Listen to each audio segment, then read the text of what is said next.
அனைத்து ஊடகங்களுக்கும் பத்திரிகைகளுக்கும் வணக்கம். இன்றைய தினம் சேலம் மாவட்ட நிர்வாகிகள் ஆலோசனை கூட்டம் சேலம் புறநகர் மாவட்ட கட்சி அலுவலகத்தில் நடைபெற்றது. இந்த ஆலோசனை கூட்டத்தில் மாவட்ட செயலாளர் தலைமை தாங்கினார். சேலம் மாவட்டத்தில் தேர்ந்தெடுக்கப்பட்ட அனைத்து இந்திய அண்ணா திராவிட முன்னேற்ற கழக உறுப்பினர்கள் அனைவரும் தங்களுடைய கருத்துக்களை தெரிவித்தார்கள். அதோடு 2011 2026 வரை சட்டமன்ற பொதுத் தேர்தலில் அனைத்து இந்திய அண்ணா திராவிட முன்னேற்ற கழகம் அதிக இடங்களில் வெற்றி பெற்று சேலம் மாவட்டம் அனைத்து இந்திய அண்ணா திராவிட முன்னேற்ற கழகத்துடைய கோட்டையாக விளங்கிக் கொண்டிருக்கின்றன என்பதை இந்த நேரத்தில் தெரிவிக்க விரும்புகின்றேன். சேலம் புறநகர் மாவட்டத்தை பொறுத்த வரைக்கும் 8 சட்டமன்ற தொகுதி இருக்கின்றன. அதில் 7 சட்டமன்ற தொகுதி வெற்றி பெற்றது. ஒரு சட்டமன்ற தொகுதி குறைந்த வாக்கு வித்தியாசத்திலே வெற்றி வாய்ப்பு இழந்திருக்கின்றது. இருந்தாலும் தமிழகம் முழுவதும் அனைத்து இந்திய அண்ணா திராவிட முன்னேற்ற கழக கட்சி சார்பாக போட்டியிட்ட வேட்பாளர்கள் 47 இடங்களில் வெற்றி பெற்றிருக்கின்றோம். இன்றைய தினம் தமிழகத்தில் ஆட்சி நடக்கிறதா இல்லையா என்று சந்தேகம் நிலவிக் கொண்டிருக்கின்றது. அனைத்து இந்திய அண்ணா திராவிட முன்னேற்ற கழக ஆட்சி இருக்கின்ற பொழுது பல்வேறு திட்டங்களை கொண்டு வந்து சேலம் மாவட்டம் மட்டுமல்ல தமிழ்நாட்டில் இருக்கின்ற அனைத்து மாவட்டங்களும் வளர்ச்சி பெறுவதற்கு அதிமுக அரசாங்கம் பல்வேறு நடவடிக்கை எடுக்கப்பட்டது. பல்வேறு பாலங்கள் கட்டி கொடுக்கப்பட்டன, பல மாவட்டங்கள் பிரிக்கப்பட்டன, சட்ட ஒழுங்கு பாதுகாக்கப்பட்டது, போதைப்பொருள் கட்டுப்படுத்தப்பட்டது. அனைத்து இந்திய அண்ணா திராவிட முன்னேற்ற கழகம் தேர்தல் நேரத்திலே கொடுக்கப்பட்ட வாக்குறுதி பெரும்பாலும் நிறைவேற்றப்பட்டது. இப்படி பல்வேறு திட்டங்களை கொண்டு வந்து அரசாங்கம் அதிமுக அரசாங்கம் இருந்தது என்பதை இந்த நேரத்தில் தெரிவிக்க விரும்புகின்றேன். அனைத்து இந்திய அண்ணா திராவிட முன்னேற்ற கழகத்தை பொறுத்த வரைக்கும் ஆட்சியில் இருந்தாலும் இல்லாவிட்டாலும் மக்கள் பிரச்சனை என்று வருகின்ற பொழுது அந்த மக்களுடைய பிரச்சனையை தீர்ப்பதற்கு முதல் குரல் கொடுக்கின்ற கட்சி அனைத்து இந்திய அண்ணா திராவிட முன்னேற்ற கழக கட்சி என்பதை இந்த நேரத்திலே தெரிவிக்க விரும்புகின்றேன். அதோடு காவிரி நதிநீர் பிரச்சனை 50 ஆண்டு காலம் தீர்க்க முடியாத பிரச்சனை. 1986 பொன்மனச்செம்மல் புரட்சித் தலைவர் எம்ஜிஆர் அவர்கள் காவிரி நதிநீர் பிரச்சனை சம்பந்தமாக வழக்குகளை தொடக்கப்பட்டு அம்மா இருக்கின்ற பொழுது சட்ட போராட்டம் நடத்தப்பட்டு அம்மா மறைவுக்கு பிறகு அம்மாவுடைய அரசு தொடர்ந்து உச்சநீதிமன்றத்திலே மூத்த வழக்குகளை வைத்து ஒரு நல்ல தீர்ப்பை காவிரி நதிநீருக்கு நாம் பெற்றோம். விவசாயிகள் வயிற்றிலே பாலை வார்த்தோம். ஆண்டுக்கு 177.25 டிஎம்சி தண்ணீர் கர்நாடக அரசு கர்நாடகாவிலிருந்து தமிழ்நாட்டுக்கு திறந்து விட வேண்டும் என்ற தீர்ப்பை பெற்ற அரசு அனைத்து இந்திய அண்ணா திராவிட முன்னேற்ற கழக அரசு. இன்றைக்கு அதுக்கு எதிராக குந்தகம் ஏற்படுமோ என்ற அச்சம் இப்பொழுது விவசாயிகளிடத்தில் நிலவிக் கொண்டிருக்கின்றது. அண்மையிலே புதிதாக தேர்ந்தெடுக்கப்பட்ட தமிழக வெற்றி கழகம் அரசாங்கம் டிவிக்கு அரசாங்கம் மேகதாது அணை கட்டுவது குறித்து தீர்மானம் கொண்டு வந்தார்கள், தனி தீர்மானம். அதிலே நடுவர் மன்றம் அமைக்கப்படும் என்ற ஒரு அறிவிப்பை வெளியிட்டிருக்கின்றார்கள். ஏற்கனவே உச்சநீதிமன்றம் தெளிவான தீர்ப்பை கொடுத்திருக்கின்றது. 15 ஆண்டுகளுக்கு அந்த தீர்ப்பு தொடரும் என்று அறிவித்திருக்கின்றார்கள்.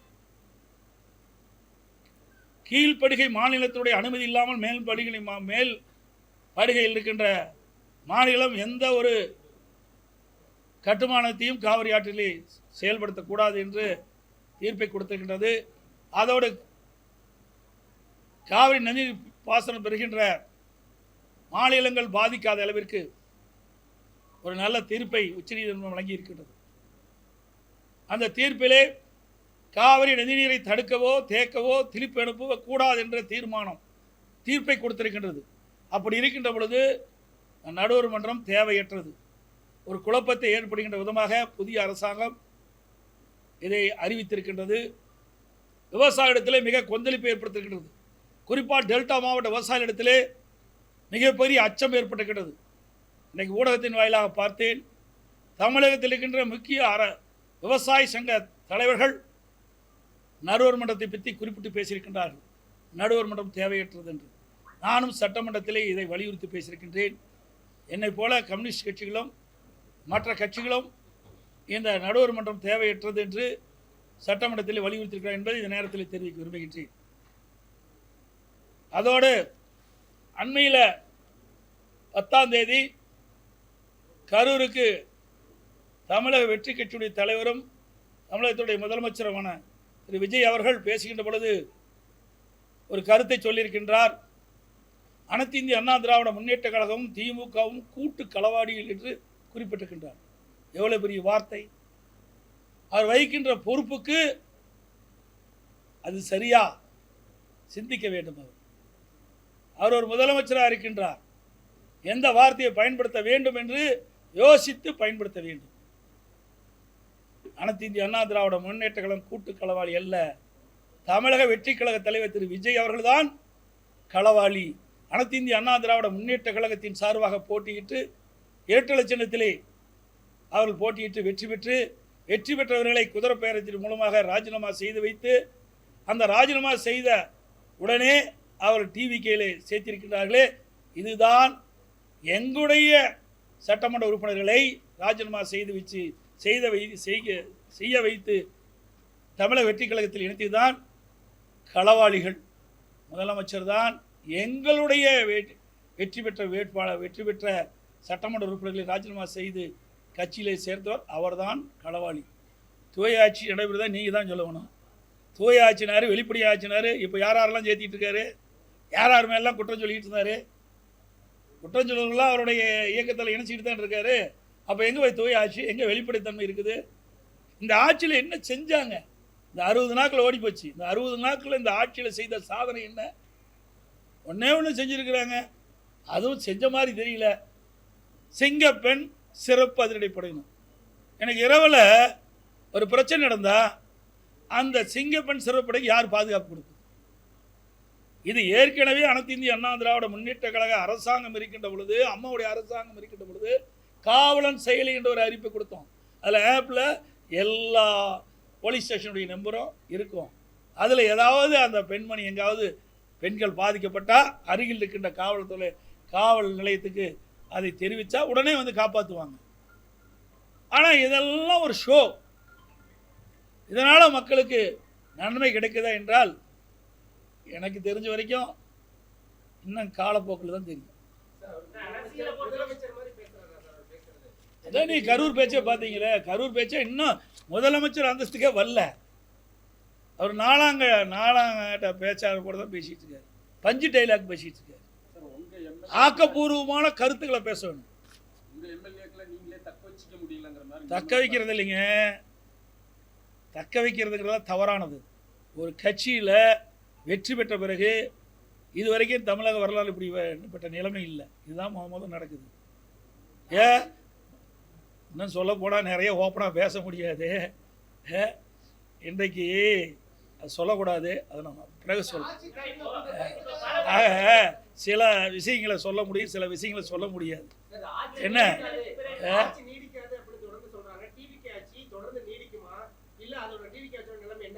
அதான் நான் ஏற்கனவே சொன்னேன். இப்போ ஸ்டாண்ட் இருக்குது, அந்த 3 ஸ்டாண்டு 3 காலும் சரியாக இருந்தால் தான் அந்த ஸ்டாண்ட் நின்று நீங்கள் வந்து தொலைக்காட்சி சரியாக இயக்க முடியும். இப்போ அவருக்கு இருக்குது 2 கால் தான் இருக்குது. ஒரு கால் இரவல் கால். அது இடர்ச்சின்னு வச்சுக்க, எப்படி இந்த நம்முடைய கேமரா சாஞ்சிருமோ அது மாதிரி இந்த ஆட்சி சாஞ்சி போயிடும். அந்த கூட்டணி கட்சியில் அங்கம் வைக்கின்ற தலைவர்களை அனுசரிக்க வரைக்கும் இந்த கட்சி நிலைக்கும். இன்றைக்கு அந்த கூட்டணியில் அங்கம் வைக்கின்ற கட்சி தலைவர்களாக நாளுக்கு ஒரு செய்தி சொல்லிட்டு இருக்கிறாங்க. நீங்கள் எல்லாம் பத்திரிகையில் ஊடகத்தில் வருகின்ற செய்தித்தான் நான் சொல்கிறேன். தினந்தோறும் ஒரு செய்தி சொல்லிகிட்டே இருக்கிறாங்க. ஒரு கட்சி தலைவர் என்னங்கிறாரு, நாங்கள் மேதகு ஆளுநர் ஆட்சி வரக்கூடாது என்பதற்காக ஆதரவு கொடுக்குறோம், ஆனால் திமுக கூட்டணியில் அங்கம் வைக்கங்கிறார். அடுத்த நாள் வேறு மாதிரி ஒரு கருத்து சொல்கிறார். இப்படி முரண்பட்ட கருத்து சொல்லுகின்ற கட்சியை நம்பித்தான் ஒரு ஆட்சி செஞ்சுட்டு இருக்கார். இவர் பெரும்பான்மையோட ஆட்சி இல்லை. அவர் 108 இடத்துல ஜெயிச்சிருக்கார். மீதியெல்லாம் மற்ற கட்சி வெற்றி பெற்று அதிலிருந்து சட்டமன்ற உறுப்பினர் இரவல் வாங்கி தான் ஒரு ஆட்சி நடத்துகிறார். தேர்தலுக்கு முந்தைய என்ன சொன்னார்? திராவிட கட்சியினுடைய சரியில்லை, 2 திராவிட கட்சியும் சரியில்லை.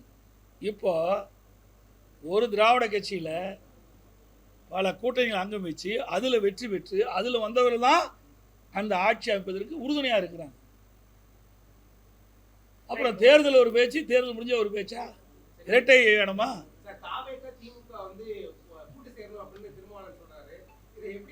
இது அவருடைய கருத்துல தான் திறந்தோர் ஒரு கருத்து சொல்லிட்டு இருக்காரு. எந்த கருத்தை எடுத்துக்கிறது அப்படின்னு ஒரு கட்டுக்கதையை கட்டி விட்டுருக்குறாங்க. அதாவது எங்களை பொறுத்த வரைக்கும் அனைத்து இந்திய அண்ணா திராவிட முன்னேற்ற கழகத்தை பொறுத்த வரைக்கும் நாங்கள் சொல்லின்ற கருத்து எங்களுடைய கருத்து, மற்றவருடைய கருத்தெல்லாம் இணைக்கக்கூடாது. புரிஞ்சுக்கிட்டீங்களா? ஒவ்வொருவருக்கும் ஒரு கருத்து இருக்குது. எங்களை பொறுத்த வரைக்கும் அனைத்து இந்திய அண்ணா திராவிட முன்னேற்ற கழகத்தை பொறுத்து உங்களுக்கு தெரியும். பொன்மனச்செம்மல் புரட்சித் தலைவர் எம்ஜிஆர் இந்த இயக்கத்தை துவங்கின்ற பொழுது தீய சக்தி திமுக என்று சொல்லி தான் தொடங்கினாங்க. அந்த நிலைப்பாட்டில் இன்ற வரைக்கும் இருக்கிறோம். 195 இடத்துல நான் எழுச்சி பயணம் மேற்கொண்டேன். அப்போவும் திராவிட முன்னேற்ற கழகத்தில் செய்த தவறுகளை தான் சுட்டிக்காட்டினேன். 5 ஆண்டு காலம் பிரதான எதிர்க்கட்சி தலைவராக இருந்தேன். அப்பொழுது சட்டமன்றத்தில் பேசுகின்ற பொழுதும் அந்த கருத்தின் அடிப்படையில் தான் திராவிட முன்னேற்ற கழகம் செய்த தவறுகள் அதை சுட்டிக்காட்டி தான் நாங்கள் பேசினோம். இன்றைக்கும் அந்த நிலை.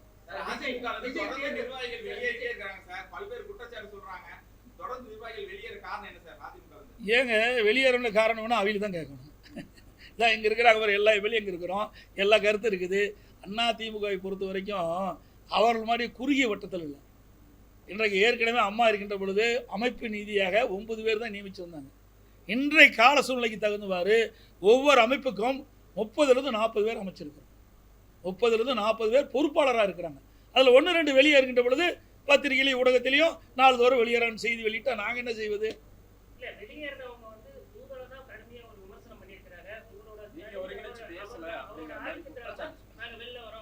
அப்புறம் அது வரைக்கும் ஜெயிக்க வரைக்கும் ஆதிக்கம் இல்லையா? ஆட்சி அமைக்கலைன்னா எப்படி வேணால் கருத்து சொல்லலாம். இவர்களை ஆதரித்து பேசணும்ல, இவருடைய மாவட்டத்துக்கு போனோம்ல, அப்போல்லாம் ஏன் பேசலை? அவருடைய என்ன பேராசை. இன்றைக்கு வேறு இடத்துக்கு போனால் மந்திரி பதவி கிடைக்கணும் ஆசைப்பட்டாங்க. அவர் பெரிய அண்டாவில் அல்வாக கிண்டி கொடுத்துட்டு போயிட்டார். அதிமுகவை ஒன்றுமில்லாமல் ஆக்கிய பொறுப்பு வந்து தினகரனையே சாருன்னு சொல்லிட்டு காங்கிரஸ் மாநில தலைவர் மாணிக்கம். அந்த கட்சியில் என்ன இருக்குது? கழுத தேஞ்சு கட்டருப்பாகிற மாதிரி அது எவ்வளோ பெரிய இயக்கம், நூற்றாண்டு விழா கண்ட கட்சி இன்றைக்கு தமிழகத்தில் எந்த நிலையில் இருக்குது? அவர் பேசுகிறாரு, ஏதோ புதுசாக வந்திருக்கிறாரு, ஏதாவது பேசி விறுவிறுப்பான செய்தி வெளிவரணுங்கிறதுக்காக அந்த கருத்தை அவர் சொல்லியிருக்கிறார். காங்கிரஸ் நிலைமை பரிதாபமான நிலைமை. இப்போ தனியாகவே ஜெயித்தாங்க, திமுக ஆதரோடு போட்டிட்டாங்க, பல கட்சிகள் ஒன்றாக சேர்ந்தது, அப்போ ஜெயித்தாங்க. அப்போ கூட என்ன சொன்னார்? இதே திராவிட முன்னேற்ற கழக தலைவர் ஸ்டாலின் அவர்கள் முதலமைச்சராக இருக்கும்போது எங்கள் கூட்டணி பலம் வாய்ந்த கூட்டணி, கொள்கை கூட்டணி. நாங்கள் இப்போ என்ன ஆச்சு? கொள்கையும் கிடையாது, கூட்டணியும் இல்லை, எல்லாம் சிதறுண்டு. இன்றைக்கு அவருடைய சுய லாபத்திற்காக திமுக தலைமையில் வெற்றி பெற்று மாற்று அணிக்கு போய் அங்கே போய் பதவி வாங்கி இன்றைக்கு அதிகாரத்தில் இருக்கிறாங்க. இதில் எங்கே போய் கொள்கை இருக்குது? எதுவுமே இல்லையே.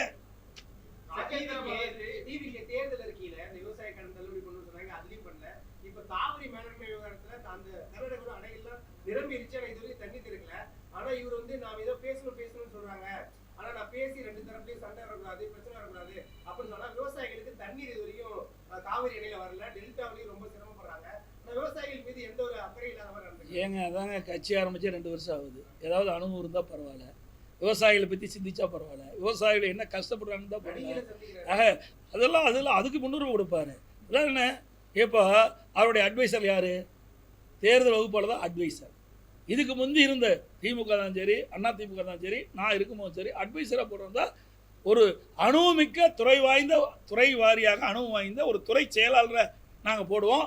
அவருடைய அட்வைஸெல்லாம் கேட்போம், அவருடைய ஆலோசனைலாம் கேட்போம், செயல்படுவோம். ஆனால் இவர் ஒரு புதுமை படைச்சிருக்காரு. சினிமாவில் புதுமை படைக்கின்ற மாதிரி ஒரு அரசாங்கத்தில் இவர்களுக்கு யாரெல்லாம் தேர்தல் நேரத்தில் ஆதரவாக இருந்தாங்க, ஆலோசகராக இருந்தாங்க, அவரெல்லாம் இன்றைக்கு அட்வைசராக போட்டிருக்காரு.